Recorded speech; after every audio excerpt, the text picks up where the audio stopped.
एक नाही का साधोळा नावाचं गाव होतं, साधोळा म्हणून. तिथं नाही का शेतीवाले शेती काम करणारे लोक शेतामध्ये रोज शेती करायला जायचे, नांगरायला, आवत हाणायला, असे शेतीचे कामं करायला जायचे.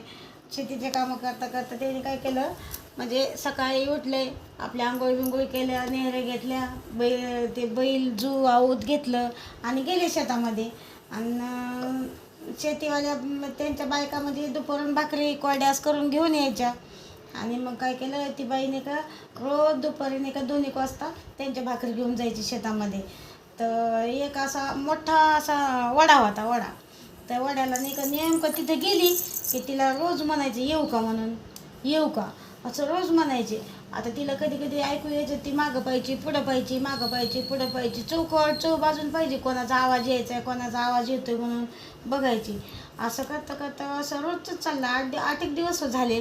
मग नाही का तिनं सांगितलं गडी माणसांना, त्यांना शेतीवाल्या माणसांना त्यांच्या, की मी इथं ह्या ठिकाणी आले की मला रोज म्हणतं येऊ का म्हणून, येऊ का म्हणून असं म्हणतं म्हणे. रोज दुपारी मी भाकरी घेऊन येते तर रोज येऊ का म्हणते म्हणे, रोज येऊ का म्हणते म्हणे. मग सांगितलं माणसाला. माणसं म्हणते ठीक आहे म्हणे, बघू म्हणे आपण. मग एक दिवस काय केलं, सगळे माणसं जमा झाले तिथं.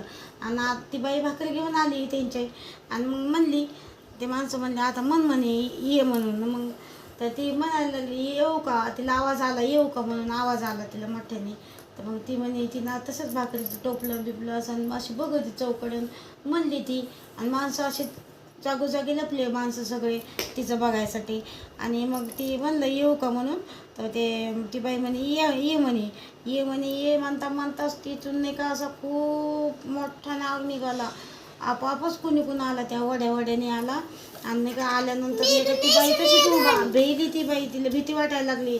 भाकरी टोपले ते सगळं डोक्यावर तसं. आणि असं करता करता तिला नाही का असं गोल गोल गोल गोल गोल चक्कर घालीत घालीत घालीत ती पूर्ण बाई धसत धसत गेली जमिनीमध्ये. सगळ्या माणसं तिला बघत होते, पण ती माणसं तिला काही करू शकत नव्हते, काहीच नव्हते, ना मारू शकत नव्हते. आणि ती बाई तशीच गेली. आणि तिच्या नाही का पूर्ण असं असे पूर्ण नागाच्या फाण्या, तिच्या 5 नागाच्या फाण्या झाल्या तिच्या डोक्यावरती. आणि मग ती बाई तिथंच गायब झाली, गडीगप झाली. मग माणसं बी काय करणार, ते माणसं मस्त त्याने आवाज हे केला पण काही करू पण शकले नाही. मग ते घरी आले, आपोआप रडले पिडले, मग झालं.